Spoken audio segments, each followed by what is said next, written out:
CJ, let's just start with kind of the path to getting this Dream Center established and kind of how rewarding is it to finally be completed? Yeah, this is something that we've been working on for over a decade.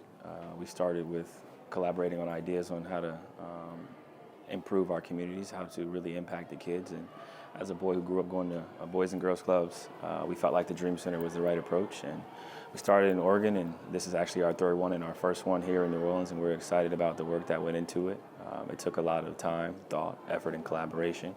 We were very strategic about who we partnered with and how we partnered, and I'm excited to see this all come to life. And there was a lot of people behind the scenes that help provide different types of resources that you see in this space today, from the smart board to the 3D printer to the laser printer coming from Cox to the over 1,000 books from Baldwin & Co., 70 tablets and laptops from Ms. Benson and their foundation, vegetable garden from AmeriCorps. We've had strategic partnerships with everyone while trying to keep things culturally relevant for the kids.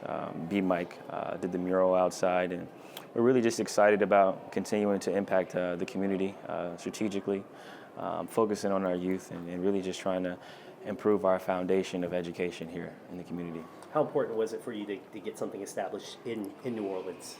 Extremely important. When I got traded a few years ago, I strategically wanted to be thoughtful with the approach. I wanted to be thoughtful with, what I was able to accomplish on the court, but also what I was able to accomplish off the court. And I think it's important that they understand that I'm serious about my commitment to New Orleans. I'm serious about my commitment to the city. And I think it shows in the work that I've consistently done here, the time that I've consistently put in, and how we've been thoughtful about the approach ever since the beginning.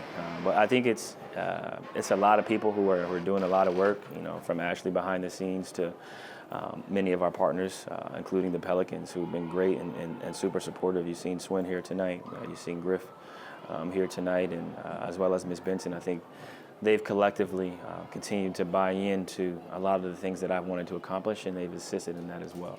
What's it like to see the kids out here playing and enjoying the space and using the technology in the room next door? I think that's what makes it all worth it, honestly. The joy I get from, their happiness, them, being appreciative of the time, the energy, the money that goes into something like this, and then understand that they're actually going to utilize it. There's a lot of things that you're going to be able to use in this space. There's some programming that we'll do later on where it's more interactive, and we're strategically going to continue to ask questions to figure out what the kids want. This isn't about me. This is about improving this space for the kids and figuring out how to improve their situation so that they can be successful down the road. Whether your scholarship fund and now this, why is education something that you feel like is really important? Yeah, I grew up in the inner city where education wasn't always a priority. A lot of times we didn't have resources. The kids around me didn't have resources to be successful. Without basketball, I don't get to go to a school like Lehigh University. So we want to provide kids with a head start. I think oftentimes we do what we have to do, not what we want to do, and I think we're in a better position now financially to kind of help other people out and position ourselves to educate them, position ourselves to provide resources, and I think education is the key. I firmly believe that the more you know, the more access you have, the better off you are down the road, and I think it starts with books, it starts with literature, it starts with preparation and just getting the kids ready for what's ahead, because it's already hard enough to grow up in society, especially in the inner city. But if you can have safe spaces and the resources, I think the sky's the limit for a lot of these kids. Yeah, I mean, was there like a point in your life when that light bulb really went off of like, oh wow, I was, basketball got me this education, and like you realized how important that was in your life? I think high school. I think as you kind of maneuver through high school, you start to realize you need school, you need education, you need knowledge, and all those things are going to help you be successful, but more importantly, it's going to help you provide for your family, and I think that's the goal for all of us. I grew up in a household where education was a priority. My mom was very big on, do your homework, really take advantage of going to school, and really take advantage of the sport you play. I've always tried to use basketball and not allow it to use me, and I think I've been pretty successful at that. My wife went to school. She got her degree, she got her master's, and she's a dentist. And I think all of those things have kind of played a role in my thought process around education. But I think the sole purpose is teaching kids that it's cool to read books, right? It's cool to be smart. It's cool to learn about coding. I think when we were kids, and I'm speaking in these types of terms, school wasn't always cool. And I think now it's cool to do things the right way. It's cool to get a 4.0. And I think you've seen that based on kids really recommending the library that we built outside. Like, that was their idea. They wanted a space where they could get books, leave books for friends, leave books for peers. And I think that shows you the direction that our society is heading into, where kids are specifically asking to read consistently. Can you speak to the experiences and accomplishments of the 2 previous Dream Centers in Portland? Yeah, I can. I think in the first Dream Center we did, which is about 2016, 17, I had just gotten into meditation. I had started meditating daily, and one of the things that we decided to do was partner with Headspace, who was the NBA partner at the time. We brought the CEO and founder of Headspace in, and we actually talked about mindfulness, we talked about wellness, we talked about mental health and the importance of being able to find a safe space within a safe space, right, with us being in the Dream Center. That was a cool situation where the kids were able to kind of learn about meditation, and I tried to walk them through almost like what I would do to prepare for a game. So that was one instance. And then one of the other things we did was we partnered with a company, and we did coding, where we taught the kids coding, and then we ended up providing with the opportunities down the road to actually, get job placement in that field. But I think it's really about collaborating with the kids, having conversations. Financial literacy will be something that we work through and work towards, and just kind of asking them, like, what do you want to see here? What type of programming would you like to see? What are you interested in? We have the vegetable garden outside, so that allows them to become more familiar with farming and kind of getting their hands dirty and learning some of those types of responsibilities. But it's more so about them. It's not about what I want. It's about what's going to help them become successful.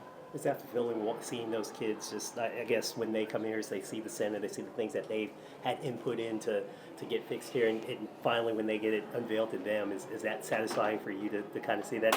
Is that almost fulfilling for you to see them, react to what they're available to have? I think that's what makes it all worth it.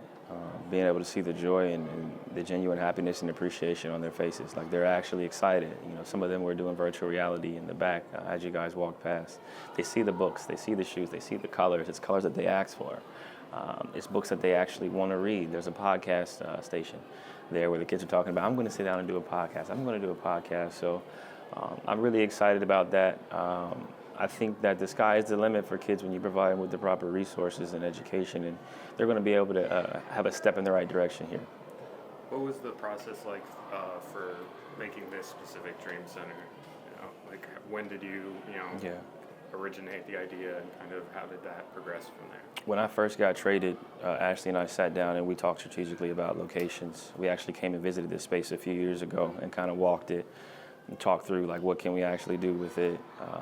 What do we want to do with the gym? What do we want to do from a mural standpoint? And then she went out and found vendors. She went out and found partners, and was just strategically thoughtful in the approach of collaboration and figuring out who made the most sense to be a part of this project. And the location made sense, being on the West Bank. The space where we could have area for kids and then an area for teens. I think it just was the perfect combination of location, timing, and then the ability to turn something over. You're talking about a space that's utilized by kids on a daily basis. Being able to shut down a space like this for 3 months to where kids can't access it is extremely difficult. So that was one of the things that we had to work through as well. CJ, I'm going to end just one basketball question, if that's fine with you. No. Tomorrow night with the Clippers, and I know... We play the Clippers tomorrow? Yeah. Can you put a finger on why, you haven't had as much success, the team hasn't had as much success at home, and I just wanted to throw that out there because it's, I know with last night's result and all that, but how important is it that you've got to kind of win some of these home games coming down the stretch? You do need to win home games, and I think we talked about it in the locker room the other day. We're not quite sure. Maybe it's the love and ability to just beat someone on their home floor. It's equivalent to like going in somebody else's refrigerator and drinking their orange juice. You know what I mean? At home, I think we've been too comfortable. We got to come out with more of a sense of urgency, and I think we will. I think the other part of it is that it's hard to, and there's no excuses, but when you go from playing on the road to playing at home, there's generally a letdown that you see, like throughout the league, where there's travel and, you kind of get comfortable. Well, I think there will be a better sense of urgency with 17 games left, and we're playing a really good Clippers team that we've had, a lot of great battles with over the last couple of years, and I'm excited for the challenge. But we do love playing at home. We love our support, and we've got to do a better job of putting on a show for our home fans instead of just always putting on shows on the road. Thank you for answering that.